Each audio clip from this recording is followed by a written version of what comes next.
Marine Le Pen, patronne du Rassemblement national. Bonsoir. Bonsoir. Vous êtes en campagne pour les élections européennes. Vous avez fait des milliers de kilomètres pour venir nous parler de Bruxelles. On va vous entendre sur cette Union européenne que vous critiquez souvent.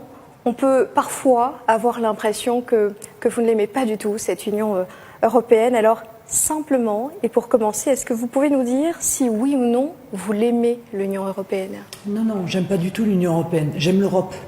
Et je pense que l'Union européenne est en train de tuer l'idée européenne. Si je puis me permettre une image, nous sommes pour l'aviation, on trouve que c'est une belle aventure humaine, mais on est contre la compagnie aérienne. Et la compagnie aérienne Union européenne, elle a démontré ses défaillances, elle est injuste, elle est antidémocratique, elle met nos travailleurs en concurrence déloyale, elle ouvre nos frontières et nous interdit de maîtriser nos frontières, et elle est contre toutes les régulations qui permettent à un État stratège de préserver des secteurs économiques qui sont essentiels. Donc il y a une autre organisation à monter, c'est ce que nous allons faire avec nos alliés italiens, nos alliés autrichiens et toute une série d'autres qui font le même constat que nous pour justement sauver l'Europe, mais l'Europe des nations. Si je puis y résumer, on est contre l'Europe de Macron et pour l'Europe des nations. Est-ce que vous pouvez dire que quelque part vous n'aimez pas l'Europe et en même temps vouloir juste la réformer? Est-ce que dans ce cas-là, il ne faut pas juste la supprimer? Non, pourquoi? Parce que moi je crois que les nations doivent coopérer entre elles. Je pense qu'elles ont des grands projets à mener, comme hier on a mené Airbus, comme hier on a mené Ariane, mais ce sont encore une fois des coopérations entre des nations souveraines. Or l'Union européenne s'est approprié le pouvoir des nations, elle s'est donc approprié le pouvoir des peuples, eh bien on en arrive à une structure carcérale où les peuples ne sont pas écoutés, sont encore moins entendus, ne sont même pas consultés, et quand ils sont consultés comme le référendum de 2005, eh bien, leur décision n'est pas respectée. L'Europe, vous voulez en tout cas la changer de l'intérieur. Pour la Réunion, c'est changer quoi très concrètement? Mais très concrètement, c'est sortir de cette mondialisation sauvage qui est l'idéologie sur laquelle se fonde l'Union européenne et qu'encourage Emmanuel Macron. C'est la concurrence de tous contre tous. C'est par exemple l'interdiction de préserver nos productions locales. Moi, je considère que l'idée que l'on puisse mettre en concurrence des produits fabriqués ici avec des normes qui sécurisent notre santé et les mettre en concurrence de manière déloyale avec des productions étrangères qui sont importées sans aucune norme, sans le respect d'aucune réglementation, c'est quelque chose qui est en train de tuer une partie de l'économie et donc de l'emploi. Ça, c'est par exemple très précisément quelque chose sur lequel il faut à tout prix intervenir. Vous êtes pour une réforme de l'octroi de mer, si je comprends ce que vous dites? Je suis pour une réforme depuis longtemps de l'octroi de mer, pour que l'octroi de mer redevienne ce qu'il était au départ, un outil de protection des productions nationales et pas un outil qui est en train d'effondrer en réalité le pouvoir d'achat en s'appliquant à absolument tous les produits, y compris ceux qui ne sont pas fabriqués ou produits à La Réunion. On essaie de comprendre concrètement les aides européennes pour La Réunion. Vous en faites quoi demain? Vous les gardez? Mais non seulement je vais les garder, mais je vais me battre pour les conserver, car aujourd'hui, les aides de la PAC, notamment, sont en danger. La Commission européenne souhaite baisser de 5% la PAC. Mais je voudrais dire à tout le monde, arrêtez de culpabiliser, ne vous faites pas culpabiliser. On vous dit, l'Union européenne donne de l'argent. Non. Nous donnons beaucoup d'argent à l'Union européenne et elle ne nous en rend qu'une partie. Nous donnons 21 milliards et demi par an. L'année prochaine, 23 milliards et demi. Et elle nous en rend 13. Donc, il faut absolument sanctuariser évidemment le retour sur investissement que nous faisons dans cette structure qui est évidemment très imparfaite. C'est une idée que vous défendez. Les députés réunionnais qui ont siégé au Parlement européen sont quasiment unanimes pour dire que l'État n'aurait jamais pu injecter autant d'argent que l'Union européenne à La Réunion. Je reviens sur ce que... Mais madame, je reviens sur ce que... ils peuvent dire ça, mais c'est un mensonge. Puisque la parole de l'un contre la parole de l'autre. À partir du moment où nous versons 21 milliards et demi... Et c'est le bilan de l'un contre le bilan nous de l'autre. Nous versons 21 milliards et demi. Et on ne nous en rend que 13. Il y a donc un déficit de 9 milliards d'euros par an qui est perdu chaque année. Je reviens à ce que vous m'avez dit tout à l'heure, Marine Le Pen, l'importance des aides européennes pour La Réunion, parce que les besoins sont spécifiques et que c'est très concret pour notre département. C'est 150 millions d'euros pour la nouvelle route du littoral, c'est 176 millions d'euros pour la route des Tamarins, c'est 379 millions d'euros pour l'irrigation de l'Ouest. Vous êtes d'accord avec tout ça? Oui, non, mais j'ai pas de difficulté. C'est de l'argent qui sort de la poche des contribuables français. Donc c'est de l'argent qui sort de la poche, en réalité, aussi des contribuables réunionnais. Vous êtes pour le maintien des aides européennes? Pardon? Vous êtes pour le maintien des aides européennes pour la Réunion?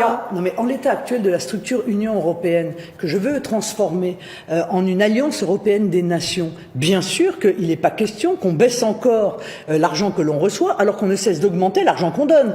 Ça, c'est tout à fait une mesure de bon sens, de gestion de bonne mère de famille, en quelque sorte. C'est important ce que vous dites, Madame Le Pen. Vous êtes pour le maintien demain des crédits européens pour la Réunion et pourtant vous avez voté contre. Le Rassemblement national a hier voté contre le FEDER, contre le Fonds de développement régional. C'est 1,130 milliard d'euros pour la Réunion. Le Front national a voté contre. Le 14 juin 2017, vous avez dit non également, voté contre plus de 2 milliards d'euros sur les fonds de cohésion pour la période 2014-2020. Nous avons voté contre parce qu'une partie de cet argent sert à financer l'immigration. Et nous pensons que l'immigration est un gigantesque danger pour les populations. Et donc, dépenser de l'argent pour installer les migrants, pour faciliter leur arrivée, pour les loger, pour les soigner, pour 1,130 milliard. Nous sommes en désaccord. Vous avez voté contre ces crédits européens, contre le FEDER et les fonds Madame, de vous savez cohésion comment fonctionne le Parlement européen? 2 milliards d'euros. Madame, vous avez en même temps. Vous savez comment fonctionne le Parlement européen? On effectue un certain nombre de propositions, on fait des amendements, on vote certains articles et effectivement à la fin, quand nos amendements qui visent évidemment à faire bénéficier les Français du maximum d'aides ne sont pas entérinés, alors nous n'acceptons pas que cet argent aille dans des projets qui sont des projets qui vont à l'encontre de l'intérêt de la France. Votez, nous dites-vous, en connaissance de cause. On avance dans la discussion. Votre liste a remporté 12,96% des suffrages en 2014, on l'a vu tout à l'heure.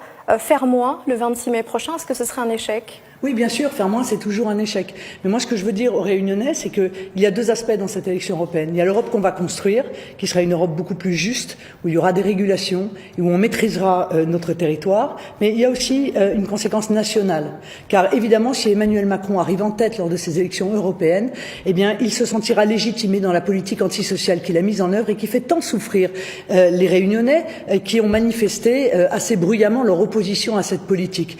Donc, le meilleur moyen d'empêcher Emmanuel Macron de continuer sur cette voie, c'est de faire en sorte que le Rassemblement national arrive en tête lors des prochaines élections européennes. Vous avez dit votre attachement à la Réunion. Est-ce qu'il y aura un Réunionnais sur la liste du Rassemblement national aux élections européennes? Cette liste n'est absolument pas, en l'occurrence, bouclée aujourd'hui, mais je souhaite que l'ensemble des Outre-mer puissent être représentés sur la liste. Alors, tous les partis ont dévoilé un nom. Vous ne l'avez pas encore fait par manque de temps ou par manque de choix? Non, madame, il y a déjà trois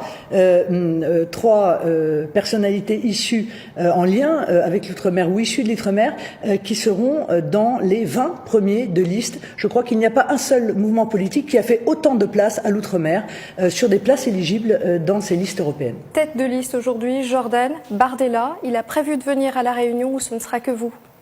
Non, et il est allé, lui, aux Antilles, il revient des Antilles, et par conséquent, nous nous sommes un peu partagés à tâche, et c'est vrai que vous connaissez l'attachement que j'ai pour la Réunion, pour Mayotte aussi, qui est dans une situation éminemment compliquée, et donc je me suis réservé en quelque sorte ce déplacement. Donc vous et lui, c'est pareil? Oui, enfin, on essaye de se partager le travail pour que tous nos compatriotes se sentent respectés, se sentent considérés dans cette élection européenne.